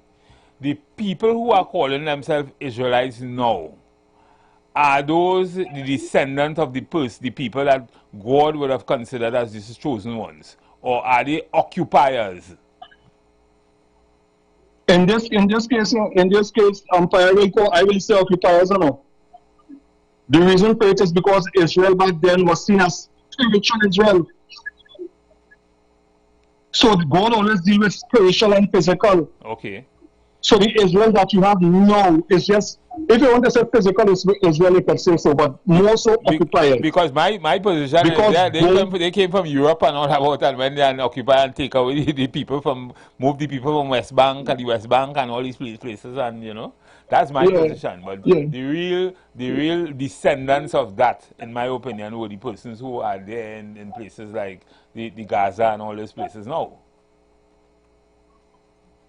I understand what they're saying. I don't know, but I would. So, but God now, after Israel, after the stoning of Stephen, God started dealing with Israel separately, individually. So while we would call them his nation back then, after the killing of Stephen by Israel, God separated himself, and he was no longer saving them as a nation, but he was saving them now separately, individually.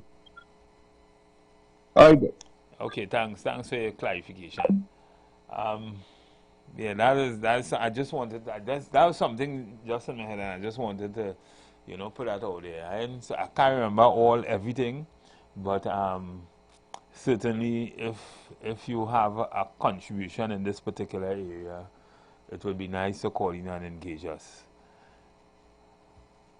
So we will certainly talk about what's happening in the Middle East, and we see now that some would say that the U.S. action was probably a miscalculation, because Iran had always decided, should they be attacked, that they will make it difficult for all American interests in the Middle East. And we are seeing that they are doing that, and it is not looking good.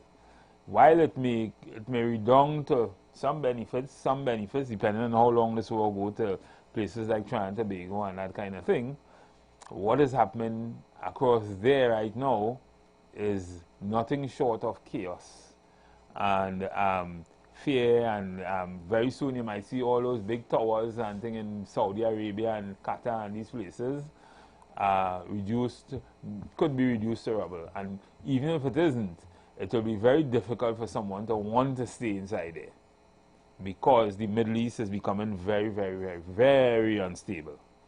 Very unstable. Over the last 4 days, or I should say from Sunday to now, Saturday to now, a lot has happened. A lot has happened across there, and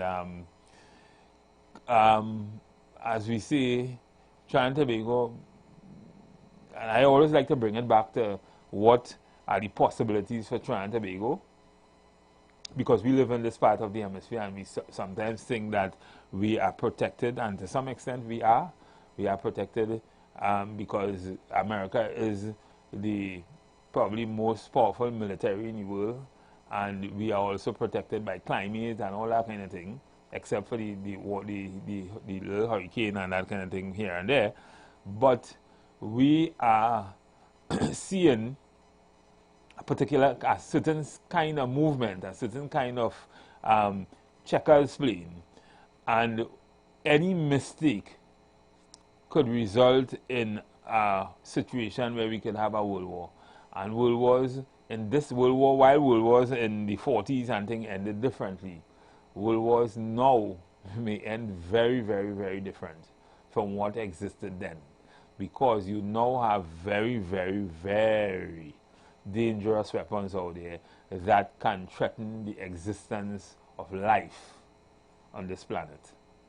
And those are the things that we have to consider. Then we will not necessarily be safe, because we are in an area where those who are attacking America will certainly want to interfere with us on this side. And in any case, attacking America will mean that, with nuclear, would mean that we will get destroyed also. But that that is just, I think there's a clock that the expert observes, and they say it's just a few minutes away from that happening, a few seconds away from that happening, as a matter of fact, because there's something called the nuclear triad.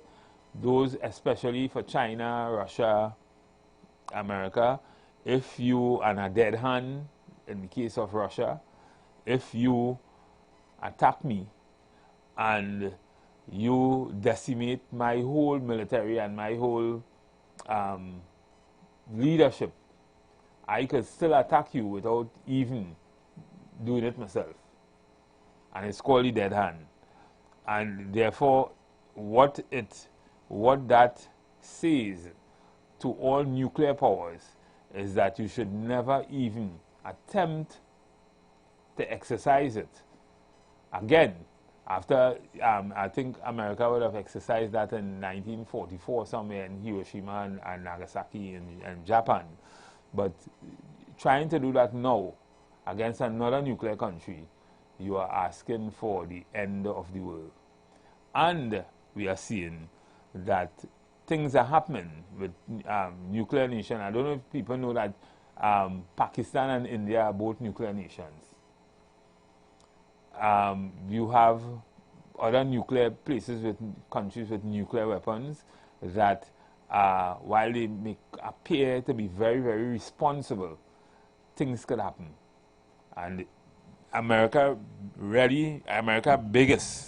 biggest challenge in the world today is not who they are attacking right now.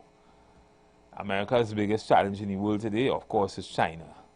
Not military or militarily, but certainly China is growing at unprecedented rate, and that is creating some serious existentiality threats to America, and America will have a problem with that. Obviously, they talk about it every day. It's not something they hide. They say it all the time, and as such, they will certainly be looking to do something at some point in time to curtail that growth. And in fact, they are doing everything in their power to curtail that growth. And somehow, as I would have said yesterday, this situation in the Middle East have to do with that, have something to do with that, have a lot to do with that. What happened in Venezuela had a lot to do with it. But they, to a large extent, fight asymmetrical wars, and that is the reality of what is happening across there right now. So if you are interested in having this kind of discussion outside of the state of emergency situation that I would have guided you along earlier on, you can certainly call and we could have that kind of discussion also. Right, and the numbers to reach me on is 342-0081 and 466-5391. What do you say? What do you have to say? And so I put three things on the table. Who are the chosen ones in Israel, and are the current occupiers of Israel the chosen ones, or are they just the Europeans or whoever went and occupied Israel and are now trying to take charge or be the America in the Middle East? I also discuss about the world hegemonic power and how they see other powers aligning themselves to reduce their status in the world. That is America and China. And what are the implications of that for Trinidad and Tobago?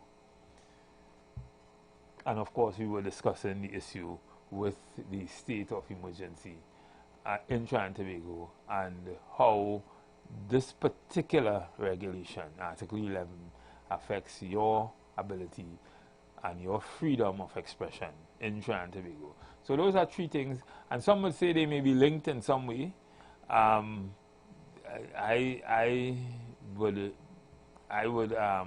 was a lot of talk in the last few days,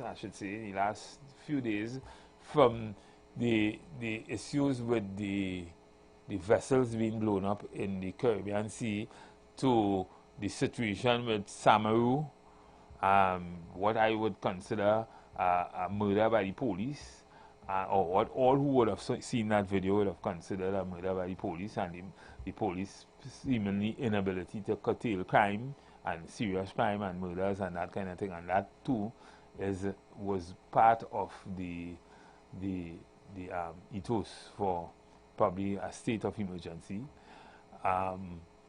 that have in some way aligned with the situation, and the comments by most Trinidadians that maybe the Prime Minister should not have gone out on a limb to say what she would have said to support America in this particular war. That too, I've heard those kind of comments before, and I don't know if to a large extent that all those things along up, in addition to the heightened spate of murders and things, would have played a part in calling a state of emergency in Trinidad and Tobago at this time. So I'd like to hear what you have to say. Call me, engage me, and let's discuss this, because these things, to a large extent, are things that will affect all of us in Trinidad and Tobago. Are we ready in Trinidad and Tobago to capitalize on what may come out of? I see Shell is now in Venezuela, and they are having discussions with regards to reviving the Asian infrastructure with respect to oil and gas and that kind of thing in Venezuela.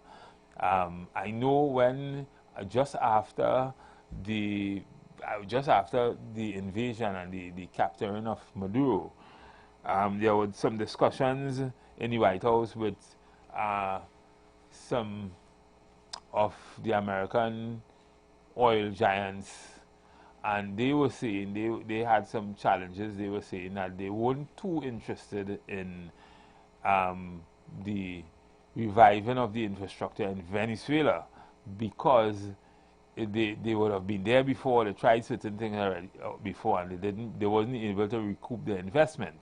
To revive to wake up a refinery like the one in Trinidad and Tobago will cost billions of dollars, billions of TT dollars, and probably more than 1 point something billion US dollars. That is certainly for somebody with a deep pocket. And then in Trinidad and Tobago, we don't have the kind of oil, we don't have the magnitude or the volume of oil to even feed that refinery. So it would mean that we would have to have a ready supply of it over a significant period of time to make it even viable or to make it even profitable, right? And so that was one of the problems. That being said, I think we were buying oil from as far as places like Nigeria and that kind of thing before. That those things will now have, these things will weigh heavily on our ability to do that. We are seeing that after the visit, after the Prime Minister's meeting with Rubio in St. Kitts, we are seeing that the oil giants are now circulating, or they are now hovering in Venezuela, meeting with the president of Venezuela, and in doing so, they are discussing the revitalization of the Venezuelan oil fields and that kind of thing. That may have some serious benefits for Trinidad and Tobago, not only in light of the OFAC license, but in other things. And that being so, because Venezuela is a place for the world's most proven oil, that allowing that to be revitalized, and us we having a refinery, and we've been able to use that oil, and or even with respect to gas and that kind of thing, that could redound to significant benefits for Trinidad and Tobago. So all of that are things that we would want to see how they pan out in how they pan out and how they benefit us in Trinidad and Tobago. I don't know if we in Trinidad and Tobago are poised, or if we are ready. We know we don't have a refinery. We know the position of the refinery. We know there are a lot of discussion, or have been a lot of discussion with respect to reopening it. I personally don't know where we are with that, But had we been there, had it been revived by then, we would be able to benefit significantly from that. As a caller said, I think it was yesterday, he said that reviving the refinery even now, even if it started up now, that will take probably about 2 years for it to be operational. And then after that, now you have to think about oil and that kind of thing to feed it. The thing is, we don't know if this particular war, although the Trump style of wars, American style of wars is quick decapitation, 1 day, 2 day, 2 weeks kind of thing. This doesn't seem to be a 2-week war. It seems more like a situation like what happened with Russia. And is this some would ask, is this the Ukraine of America as it was to Russia? Because Russia certainly, well, some would say, I certainly don't believe that. Some would say that Russia didn't plan to, Russia thought it would have been a quick decapitation and curtailing of Ukraine rights to be able to do certain things, and it didn't happen. They got a lot of challenge. They had a lot of situation bogged down with the power of the sheer might of Ukraine at the time. One would ask themselves if this is that for America, because America certainly thought that they could have gone into Iran, take out their leadership, take out certain abilities to enrich nuclear, to enrich uranium and produce a nuclear weapon to destroy their ballistic weapons capabilities. And maybe they could have done that and do that quickly and get out and change the situation. But we are seeing that that is not so. We are seeing that what is happening currently is that it's like an ant's nest. You've raised an ant's nest, and these ants are spreading all over the Middle East and causing mayhem and fear in some countries. So much so that people who are expats and that kind of thing, who are in those places, they're desperate to come on. But even that could be a challenge, because some of these places, airports are being bombarded, in Doha, in Saudi Arabia, and these places and that kind of thing. So it's difficult to see how this particular situation will remain just a 2-day war, a 3-day war, a 1-month war, that kind of thing. Iran seems to have vast capabilities, vast amount of stockpile of weapons underground in places hard to reach by American air power. And America certainly isn't willing to invest or take chances in a ground war and putting boots on the ground. That may be more catastrophic at this time. I always say Iran is certainly not Iraq. And Iran will give you a different kind of war. And we are seeing that.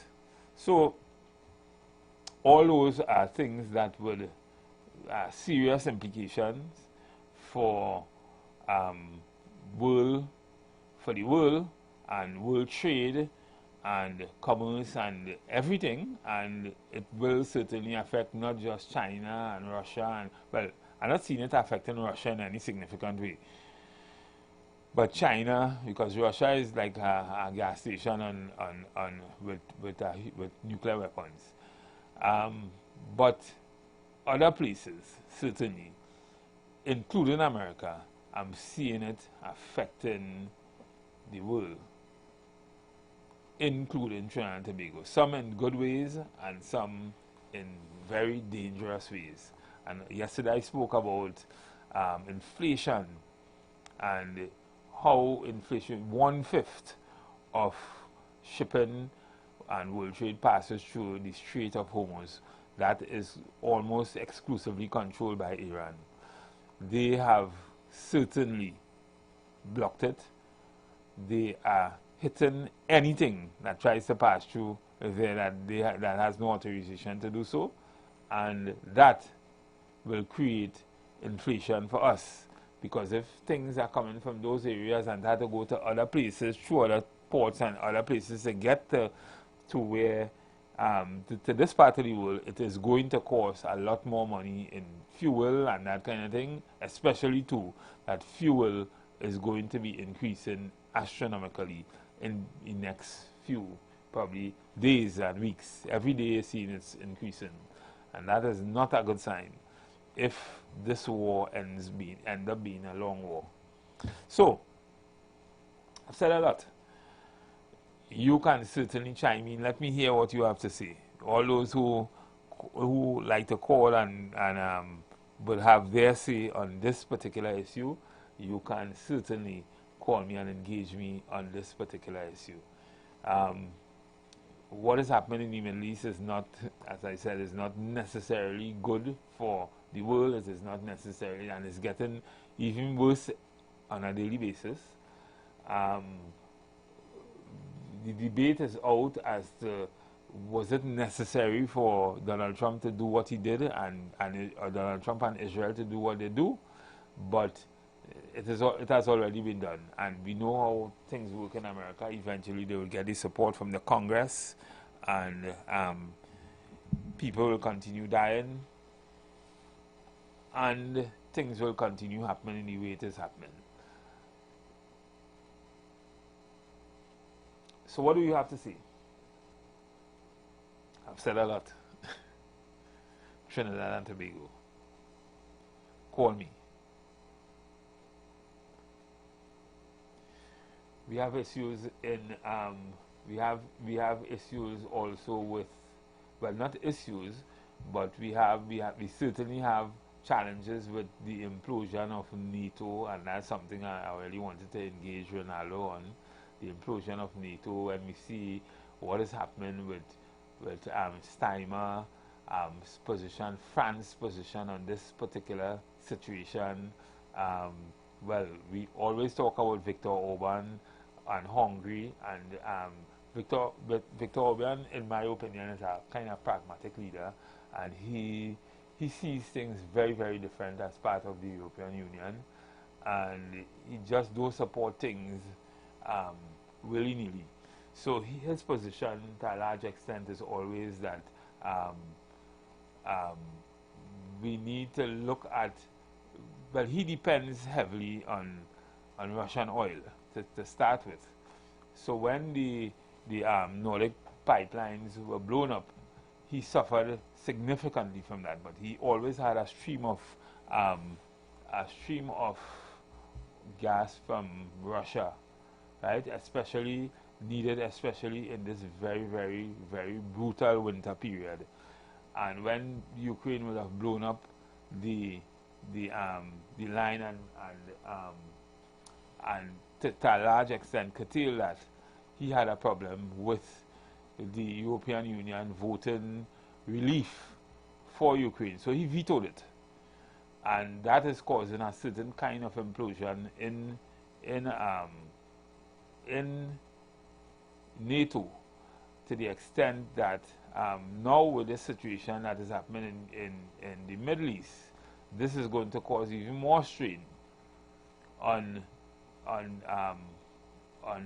the situation, because Russia is going to be more than likely, most certainly, diverting its oil and that kind of thing to China. They have created their own corridor, their own shipping lane and corridor to China, between Russia and China. So most of Russia oil will be sold to China.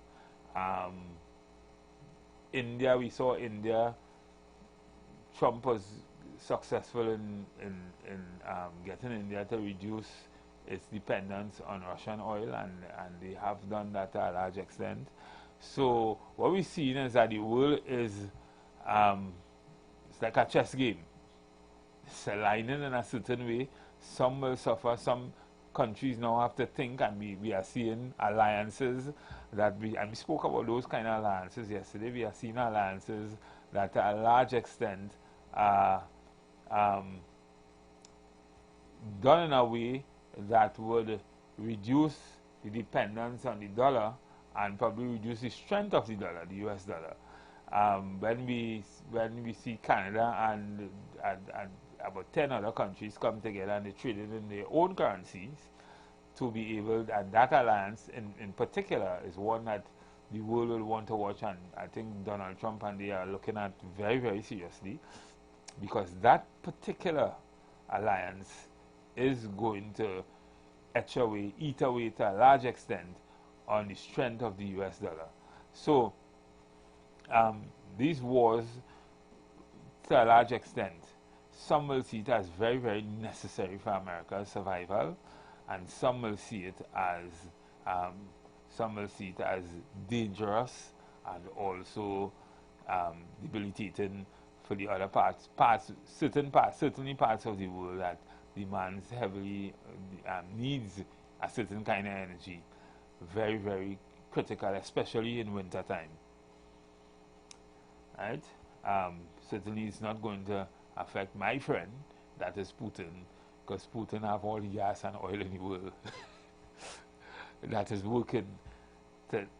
You interfere with what's happening in the Middle East, Kuwait and Saudi Arabia and all these places, with Iran now bombing their fields and airports and infrastructure, oil infrastructure. You have Iran's own being bombed, so things are happening in Iran, destroying everything, airports and all that kind of thing. Then it means that you will have some problems. The world is going to have some problems. America has its reserves, and America has, things that they can do, that shale and all that kind of thing. They have Venezuela, well, soon they will have Venezuela's access, and therefore, you have oil security for China, oil security for, well, Russia has its own security, oil security for America. What's about the rest of the world? Price of oil will go up astronomically, I would say, probably in the next few, and gas in the next few weeks, and that will be critical. So I want to hear what you think the implications for Trinidad and Tobago is, one, and what you think about what is happening in the world today. What is your opinion? And call us or call me. Let's have that discussion. It's always better when I'm hearing you, or when we are having these kind of discussion. If you are still around and you're hearing, let's chat. Let's have these kind of discussion. This is important. Trinidad and Tobago is in a very Trinidad and Tobago is in a very precarious place at this time, and we need some intervention, some things to happen for other things to happen. So when we look at things like crime, and this is something I wanted to talk about yesterday, because sometimes for those who are of the only view that crime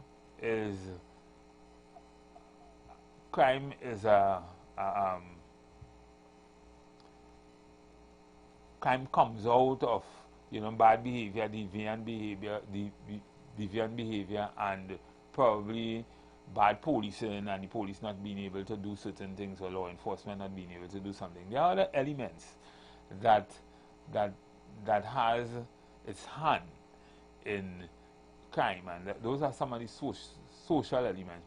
To be able to take care of that, we had to have money, we had to have resources, we had to be doing business where we earn money to be able to do that, productivity.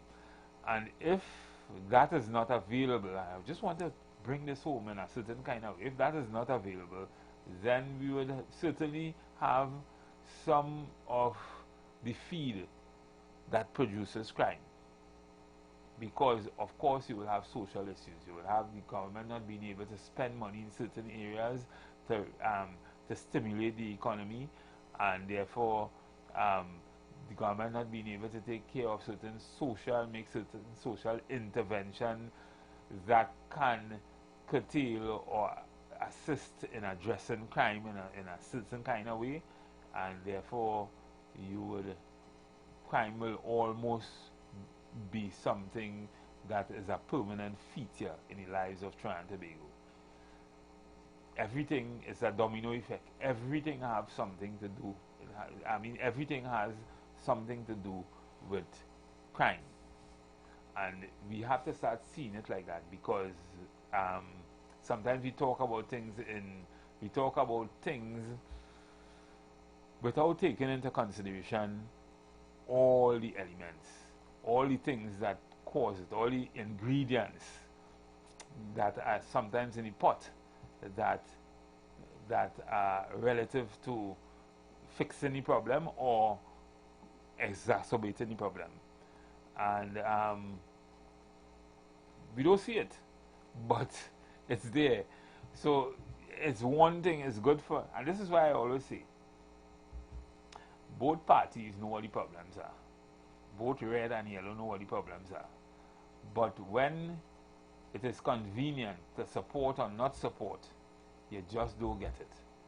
And if you look at what happens in Europe, you look at what happens in America, you look at what happens in some of the monocultures or societies with one ethnic grouping, majority, you will see that for the most part, they treat with certain things as nationalists. They see that problem that we are having as our problem. We, for some reason, before we see the problem, before we see how to solve the problem, we see red and yellow. As if changing the color will change the problem, or fix the problem. But we're seeing that it is not that.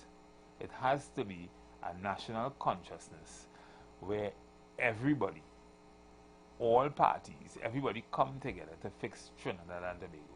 And if you don't do that, if you don't see what is happening in the Middle East as affecting all of us, and we don't see what the Prime Minister say as affecting all of us and will redound maybe for the benefit of all of us, if we don't see things like that, we will always be having the problems we're having right now. We will always be having the concerns we are having right now. We will always be having the fight, and we will always be going nowhere. We'll always be going nowhere because we aren't able to see the big picture. And we see that happening every day in the parliament. People need to see the big picture. Everything can't be so bad. The government can't be doing everything that bad. Right? I too have been guilty of certain things, but now understanding why, I was asking the question earlier on. If we had so much problem with crime in Trinidad and Tobago, but we had so many governments, that is, so many revolving politicians in and out and that kind of thing, and all of them were there. And yet we still haven't fixed the problem. Problems seem not to be fixed, and nobody could say definitively, none of them could say definitively that they have the answer. Because if they did, we probably might have been in a better place today. And clearly, the problem, what we need is a multifaceted approach. It's not just the police, it's not just the politicians, it's us too. It is not just, the social elements and that kind of thing. We have to fix a lot of things. And a lot of these things, a lot of the problems that we may have had in the past had to do with maybe our system of government, maybe the kind of things that we have not been able to wean the society off, the kind of things that we encouraged over the years that people tend to see as natural freedom and natural rights, and they should do this and they should be able to do that, and they must get this and the government must do that, as if it's magic they're expecting. For me to feed my family, I had to be working. I have to be getting an income.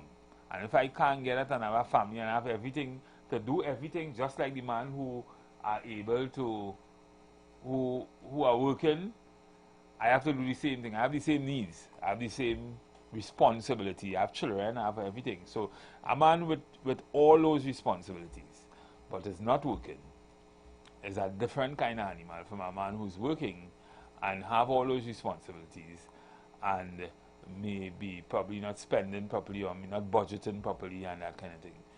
Different kind of animal, because that man who not working, he looking to survive. Right? That man who can't work because he have some kind of handicap or whatever, he still have to survive. The family that has nobody in the family working or who looking for work and who working for minimum wage and that kind of thing, one member of the family working for that family had to survive the same way. Still had to go to school, still had to send the children to school, still have to eat, drink the same way. A man's average propensity to spend is the same all through. The average propensity to spend is the same. You had to spend money on rent, you had to spend money on groceries, you had to spend money on your children, school, you had to spend money on traveling or gas for your car, whatever. So all of us have the same average propensity to spend. It's just some might be working for more money than others.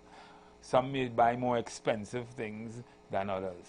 But we all have the same average propensity to spend. And if we do, it means that those who are not working or those who cannot fulfill those needs may eventually redound to things, doing things that will allow for they to be able to do that, and it may not be the right thing. It may not be the lawful thing. And so all those things are things that we have to consider when we consider in how we will manage or how we will organize a society to survive free from crime and free from everything else. And that's a lesson in sociology right there, because it is not just what you see. It has a lot of moving parts that we have to consider, especially in these times. And some would say, if I didn't know it, that when the UNC took office, we were already at the bottom of the barrel. And if they are not able to do certain things to earn revenue or to stimulate the economy, then one of the things that we will obviously be faced with, or will be obviously forced with, is crime. And those who say otherwise are living under a rock. It's because they don't understand the reality of the man who have a family just like you and trying to survive. If you don't understand that, that's the area where you would more than likely have the potential for criminal activity, then you don't understand nothing. So all these things, I mean, my disposition might be different from yours, but we have to understand that. Understand that a society is made up of, a country or economy is made up of a lot of moving parts. And we have to think about everything. Because if we don't, clearly, we will end up in a situation where we have runaway crime, runaway all kind of thing, and we will not be able to control it in the way we think. So we could talk a whole lot about the police, we could talk a whole lot about the government, we could talk about a whole lot about everything, but we have to do a lot of things at the same time to fix the problems that we have in society today. People will just do wrong things to survive sometimes. And it doesn't have to be murder and robbery and all that kind of thing. It's other things. People will commit fraud, they will do all kind of different things because they want to survive. And you know, some good people will say, Mr. Matheson, you're talking nonsense. Because, you know, everybody was born with a conscience, everybody knows what's right and what's wrong, and generally, if you are a good person and you're broken or you don't have a way to survive, you just wouldn't do the wrong thing. Nonsense. Nonsense. People, survival is the name of the game. People want to survive. Everybody wants to survive. Everybody wants to survive. Unless you want to die. It has some weak people who will say, well, look, listen, better I just end it. And that they will have to, and that we are seeing the rise of also. But at the end of the day, people want to survive. And if you want to survive, you have to start thinking, if you want to live in a free, live in a well-run, properly organized society without the fear of crime and that kind of thing, then you have to understand that your disposition might be different from his disposition, and you have to be willing to do something to bring him up to your level, right? And not just talking about the government, I'm talking about all of us, right? Sometimes we drive it along the road with the glass up and the nice Mercedes or whatever, and we ain't thinking that the man we just passed who we splash water on, he don't know where the next meal coming from. But he is a critical element in the chain. And if that link weak, you wouldn't be able to drive your nice Mercedes Benz or a nice car in the way you want to drive it in the safety and whatever for very long. Right? Because it's not just he, it's plenty like him. And at some point in time, that chain will burst. So we have to think about all those things. All those things are issues, and all those things, when you break it down, naturally, you will see how serious it is, and how the kind of task, the kind of energies, the kind of brain power, the kind of everything that is needed to run a country. You will see how important it is to do what we need for you to do your part with productivity, with everything. And I like to talk about productivity because productivity plays a significant role in the revitalization of an economy. Very, very, very. Some people say that too much people unemployed, too much people in our society. Listen, there are countries who want more people in it. There are countries like Canada who will open the doors for people, for good people, for educated people to come in, because the more people they have, the more productivity they could have, and then that equals money, that equals revenue, and that equals being able to provide food on the table, that being able to, for everyone, that provides being able to have gas in the economy for when winter comes, that being able, that equals to all kind of different things that would make the life of your citizens better. So all of us have a role to play in a society, and we need to understand that also. So this is why it's important. I'm a person who always learn. I'm reading, I'm always looking at things that would help me be productive. And the thing is, one of the things we have to understand is we need to understand how our society is run. We need to understand our role. We need to understand what we need to do, what we need to do individually for the life of our country, right? So just sitting down and criticizing and just sitting down and not understanding the challenges that even politicians are faced with to get through the day, to get through the year, to get through the 5-year term, is sometimes difficult for them too, because they have your weight, they have your challenges, they have your everything on their shoulder also. Right? So we are about to close, but maybe I should take this call. Good evening, caller. Caller, good evening. Good evening. Yes. I was just listening to you, but I just thought of something. This is not what it's speaking about. Do you follow up on the different joint select committees in Parliament, on Parliament? If I follow up on it? Yes, so you look at it every time they have joint select. But I don't get the opportunity. I don't get the opportunity to look at it all the time, but yeah, from whenever I get the opportunity, I do look at it. Why? No, but you don't have to, even though you get the opportunity, it plays right through. It plays every day. I could see the year's supply of Joint Select Committee. If I want to watch all, I watch it. Right, So right. it's not, even if you miss it, you watch it when you could. Good. You know what I mean? I just wanted to know.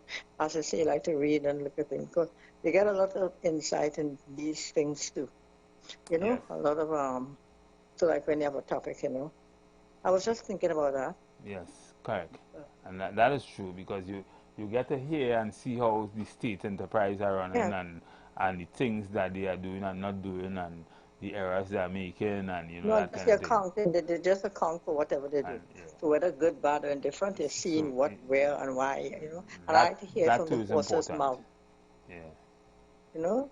And it's good to hear it too from the, instead of hearing you say, somebody say, they say. Exactly. And trying to find, you know. Exactly. So it's good to hear But from we're the going horse's to be mouth. coming to the end of the program. Bye-bye. And certainly we will continue this discussion You've got bills to have a pay. good night. tomorrow. And so do we. Okay. Let's go pay some bills on the street 919 FM.